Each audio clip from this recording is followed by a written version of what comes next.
Well, as the Sydney to Hobart yachts soak up the festive season at Elizabeth Street Pier in Hobart, not far away is a boat that's docked in the same place for a century. The Cartilla is the oldest continually working boat in Australia and, if you ask the owners, possibly the world. It started life as a steamer transporting goods and passengers, but has evolved into a ferry and more recently a charter boat. Martin Cudahy reports from Hobart. At first glance, you probably won't notice the Cartilla. After all, it's been working from the same pier for almost a century. The Roach family has owned the former steamer for 60 years. Well, it's been part of my life all my life. I've been on the boats here since before I was 3 weeks old, so that goes back a little while, Martin.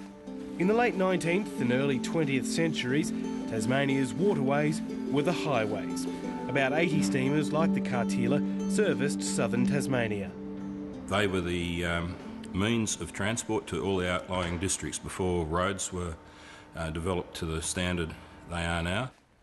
Built in 1912, the same year as the Titanic, the Cartilla was originally a ferry for freight and passengers. Of all the steamers, only the Cartilla remains, the last of the waterway workhorses. She's the only one of a kind in Australia left. I believe she's the oldest continual licensed passenger ship in Australia and possibly the world.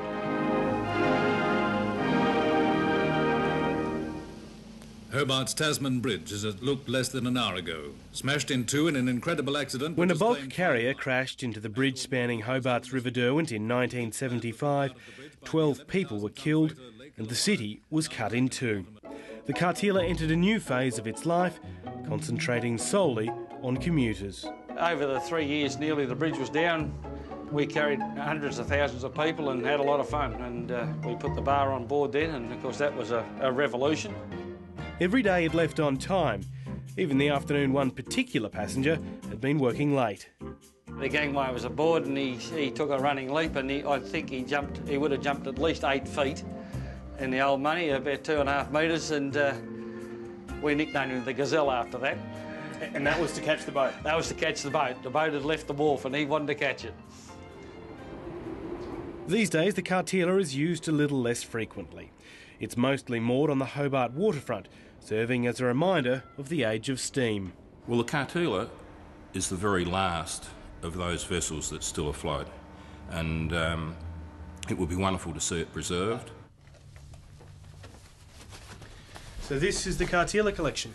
Yes, this is some of the artefacts we have from the Cartilla.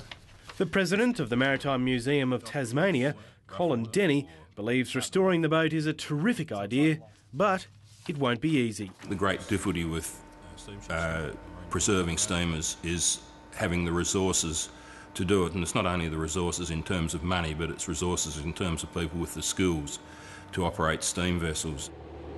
The Roach family plan to hand the ferry to a not-for-profit outfit to oversee the restoration.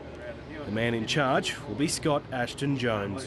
We're setting up a public vehicle to raise and administer funds to provide this very historic vessel with a refit that'll bring her back to steam and bring her back to the condition she was in 1912.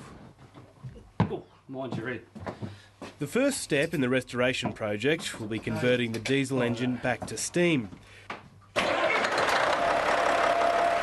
The original steam engine block was removed in 1958, and the 16-tonne behemoth now sits in an engineering yard south of Hobart.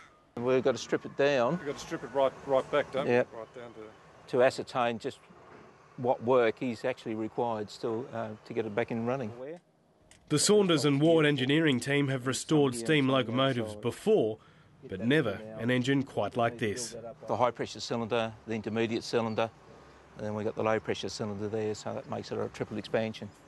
The engine will be just one part of the restoration project.